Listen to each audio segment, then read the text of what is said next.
Uma das questões mais interessantes em relação à nossa interação com a Lua é: por que nunca voltamos lá depois das missões Apollo?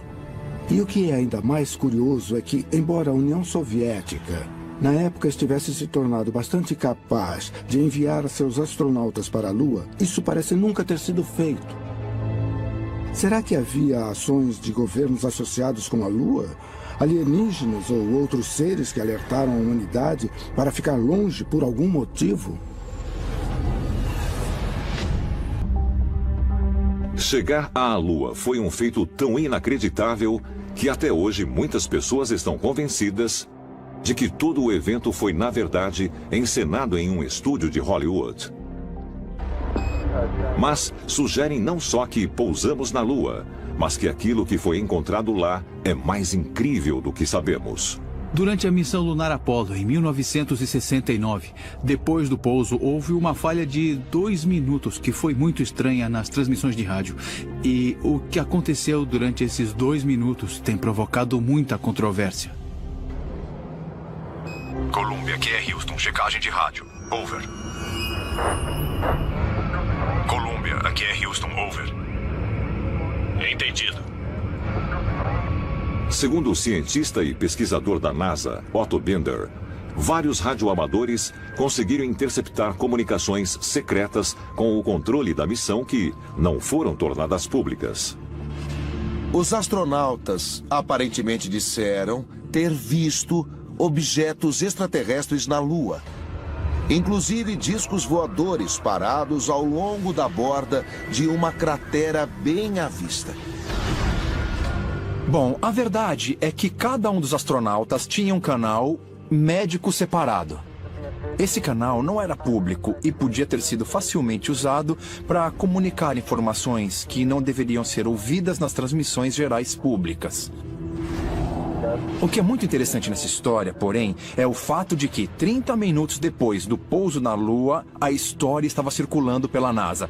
Ei, você ouviu? Eles viram uma coisa na borda de uma cratera. Todos estavam agitados. Eles não sabiam o que fazer. Eles não sabiam se deviam sair. É interessante assistir as imagens de quando eles voltaram da Lua. Eles não estão sentados lá, pulando e se agitando de alegria, dizendo: eu tive a experiência mais incrível da minha vida, eu estive na Lua. Eles não estão dizendo isso. Eles parecem muito solenes, muito deprimidos, estão quase olhando para baixo. Parece que vão vomitar, eles parecem perturbados. Será que viram alguma coisa lá que não puderam contar ao público por causa das implicações? Acredito que aquilo que esse país decidiu fazer era algo que ia ser feito mais cedo ou mais tarde. Descobrimos pela primeira vez que o homem tem a flexibilidade ou a opção de caminhar aqui neste planeta ou em algum outro. Isso é o início de uma nova era. Depois da Apollo 11, a NASA enviou mais 6 missões tripuladas até a Lua, terminando com a Apollo 17 em 1972. A Lua seduz a imaginação dos homens desde o início da civilização. Ela tem 1/4 do tamanho da Terra e é, de longe, o corpo celestial dominante nos céus noturnos. Ela leva cerca de 30 dias para dar a volta à Terra. A Lua brilha, mas não por causa de alguma propriedade da própria Lua. Ela reflete os raios do Sol e isso a faz brilhar. O motivo de a Lua ter fases é que a Terra bloqueia a luz do Sol conforme a Lua se move ao redor da Terra. Então, gradualmente, ela recebe cada vez um pouco mais dos raios do Sol. A Lua tem muita importância. Ela causa as marés que ajudaram na transição da vida do oceano para a terra firme. Ela também estabiliza a inclinação da Terra em relação à sua órbita. Sem a Lua, as influências gravitacionais poderiam fazer os polos dos planetas oscilarem de um lado para o outro, como um marinheiro bêbado. A Terra teria sido um lugar muito mais caótico para que a vida, em especial para que a vida avançada se desenvolvesse se não fosse pela Lua. Embora a Lua seja muito importante para o surgimento da vida na Terra, esse corpo celestial é inabitável. Não há oxigênio respirável. E as temperaturas na superfície chegam a extremos que vão desde 120 graus, quando voltada para o Sol, até 158 graus negativos na sombra. É um ambiente muito sério porque não tem oxigênio. Então os astronautas que estavam na Lua tinham de estar completamente selados. A gravidade da superfície, que é o que realmente conta se você for até lá, é de 1/6 da gravidade da Terra. E é por isso que quando se vê aquelas imagens granuladas dos primeiros astronautas, eles parecem estar pulando e a Lua não tem nenhuma atmosfera.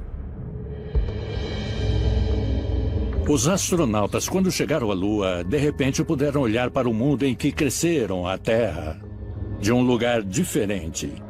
Eles puderam ver toda a humanidade em sua pequeneza no universo. E isso teve mesmo um efeito muito profundo nos astronautas. É possível que os astronautas norte-americanos não estivessem sozinhos na Lua? Foi por isso que nunca voltamos depois da Apollo 17? Os seres humanos são fascinados pela Lua desde o surgimento do homem. E embora muitas teorias tenham sido propostas, os cientistas não podem dizer com certeza absoluta como esse objeto celestial se formou. Há algumas pessoas que pensam que, com o incidente em Roswell, o governo americano estabeleceu comunicação com seres extraterrestres. Há alguns que pensam que só estabelecemos tal contato após as missões Apollo. E há outras pessoas que pensam que não temos nenhum contato direto com espécies extraterrestres. Minha crença pessoal é de que em algum ponto do caminho a NASA teve uma linha direta com os ETs. Mas se a NASA possuía evidências de vida extraterrestres, o que ela está escondendo? Parece que tem um objeto bem na sua frente, Mark. Pode dar uma olhada lá? Parece que está na direção de 10, 11 horas.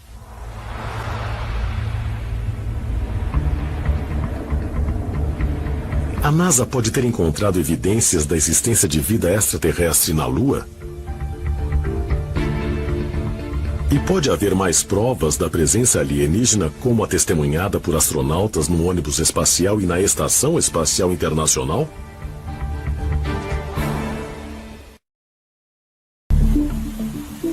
29 de julho de 1958.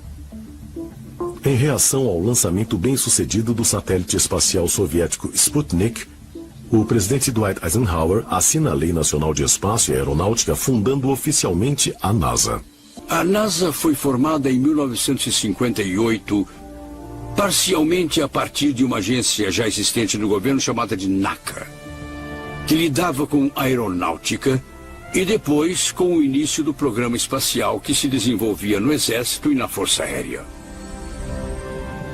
A NASA foi fundada para levar os Estados Unidos ao espaço e para ser um concorrente na nova direção que a humanidade seguia, explorando o espaço e o sistema solar. O presidente e o Congresso fundaram a NASA como parte do Departamento de Defesa. O motivo oficial era evitar que os soviéticos roubassem tecnologia americana.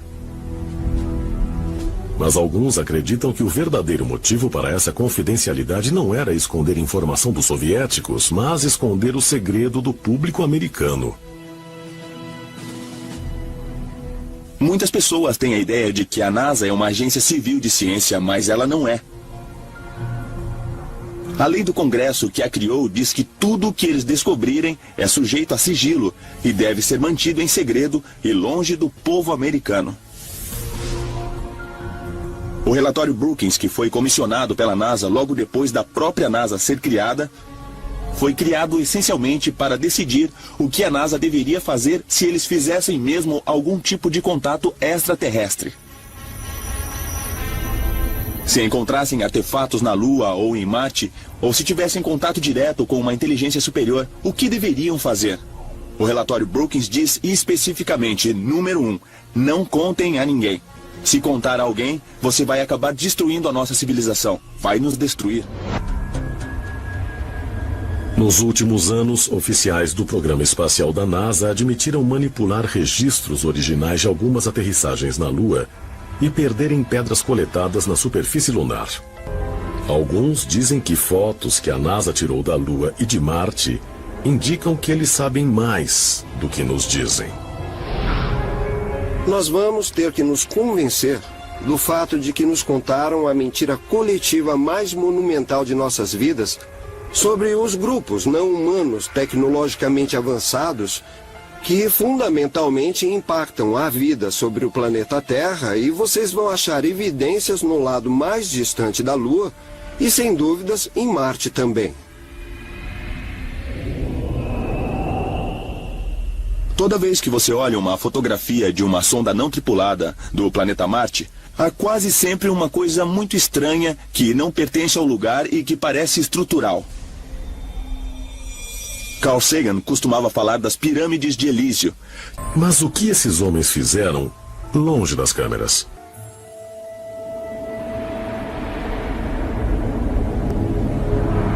De acordo com registros da NASA, a área da Lua chamada de Mar da Tranquilidade foi escolhida para a primeira aterrissagem por ter uma superfície plana. Mar de Tranquilidade.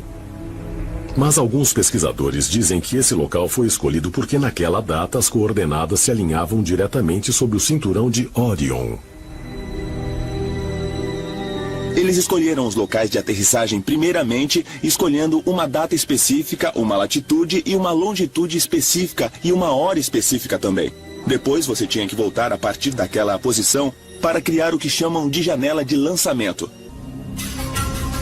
Para os antigos egípcios, aquela constelação era uma corporificação do grande deus Osíris. Sirius era a representação de sua esposa, de sua irmã e de sua consorte Ísis. Juntos, aqueles dois essencialmente comandavam os céus. E a vida do povo egípcio era ditada pela rotação, pelo movimento e pela localização daqueles dois objetos celestiais nos céus. A Apollo 11 aterrissou num dia específico e numa hora específica, quando as 3 estrelas do cinturão de Orion estavam no horizonte. Naquela hora, 33 minutos depois de aterrissar, Buzz Aldrin, o segundo homem a pisar na Lua, um maçom de rito escocês de 33º grau, executou uma cerimônia a bordo do módulo lunar com Neil Armstrong. O que eles fizeram foi versar vinho em cálices, partir um pão e fazer essencialmente o que chamamos de cerimônia de comunhão. O interessante da cerimônia de comunhão é que, apesar de ser católica, ela tem origens num ritual mais profundo e mais antigo, que era uma oferenda ao deus Osíris. Então eles fazem essencialmente uma oferenda a Osíris. Eu acho que é por isso que eles aterrissaram naquela data e horário. Certos rituais têm que ser realizados em certos momentos em que essa conexão com a inteligência não humana pode acontecer. Os sacerdotes de nossos ancestrais, através da tecnologia ou através de certos meios, era a classe de pessoas que faziam contato com essa inteligência não humana. E eles foram treinados a fazer como os cientistas de hoje são treinados, para serem as pessoas que vão para o espaço.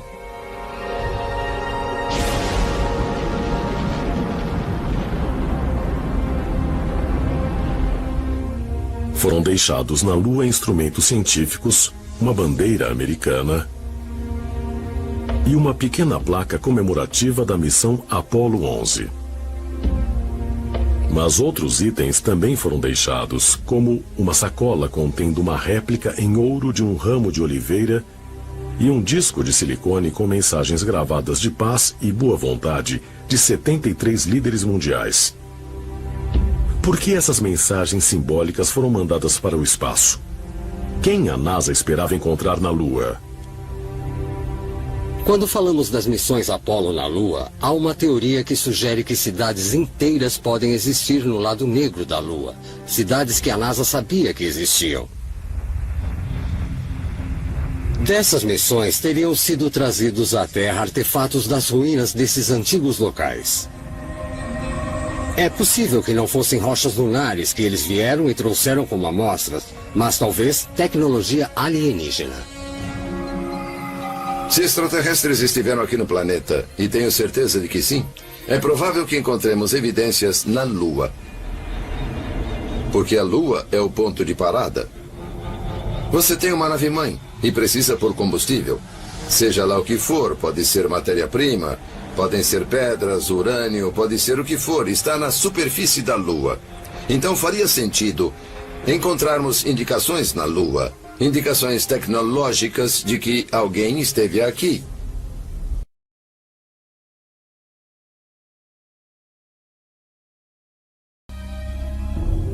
Vemos essa prática de passar conhecimento através de uma sociedade secreta desde a época dos tempos dos Illuminati,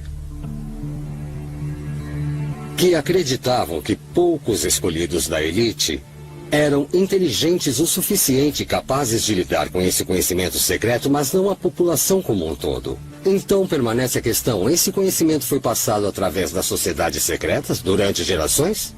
E isso pode relacionar as sociedades secretas que conhecemos nos tempos modernos àquelas dos tempos dos faraós? Como os antigos egípcios, os pais fundadores da NASA partilhavam da crença de que os humanos descendem de seres extraterrestres. O que os membros dessas sociedades secretas sabiam sobre viagem espacial?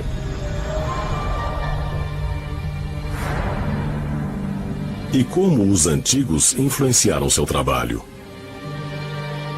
Aqueles que suspeitam que os oficiais da NASA operavam uma missão secreta apontam para o uso repetido do número 33. Um número simbólico extremamente importante em sociedades secretas. Se você observar a primeira pista de aterrissagem em Cabo Canaveral, onde aterrissavam aeronaves e um dia chegaria ao ônibus espacial, essa pista era de número 33. Se você observar a plataforma de lançamento em White Sands, no Novo México, a única plataforma de lá é a de número 33. Então, esse número parece estar envolvido diretamente com a NASA várias e várias vezes, e o fato de ser conectado à maçonaria faz você pensar se não há talvez outro simbolismo mais profundo nisso tudo. Aqui é Houston. Vocês vão aterrissar. Câmbio 213 metros, 21 em 33 graus. Pesquisadores acreditam que a relação com crenças antigas egípcias também pode ser encontrada no emblema do programa espacial Apollo da NASA. Eles dizem que o A grande no campo estelar simboliza não só o deus grego Apolo, mas também Assar, o deus egípcio mais conhecido como Osíris. Isso é indicado pela reunião de 3 estrelas no centro do A, que representam as estrelas do cinturão de Órion. Você tem que suspeitar que estrelas como Órion e Sirius são muito importantes para a NASA, porque era de lá que as tradições antigas, incluindo a egípcia, diziam que os deuses do espaço tinham vindo. Elas seriam nossas origens. Pesquisadores apontam que o símbolo nos emblemas na missão Mercury são quase idênticos a um grande ícone do Antigo Egito. Alguns pesquisadores acreditam que evidências dos objetivos secretos da NASA podem ser encontradas nas relações íntimas entre seus cientistas fundadores e sociedades secretas. Essas sociedades secretas foram formadas em torno de uma crença de que eles descendiam diretamente daqueles grandes deuses do Antigo Egito, Ísis, Osíris e Horus. Eles consideravam esses deuses a verdadeira origem de sua linhagem e também que os próprios deuses vinham do espaço. No topo estavam os maçons. James Webb, que era diretor da NASA. Um homem chamado Kenneth Kleineth, que era o cabeça do programa Mercury, do programa Apollo e do programa Gemini. Ele era um maçom de rito escocês de 33º grau. Abaixo deles havia a Ordem Hermética da Aurora Dourada, ou os seguidores de Aleister Crowley. Pessoas como Jack Parsons da JPL se reuniram e acabaram sob o mesmo teto, com os mesmos objetivos,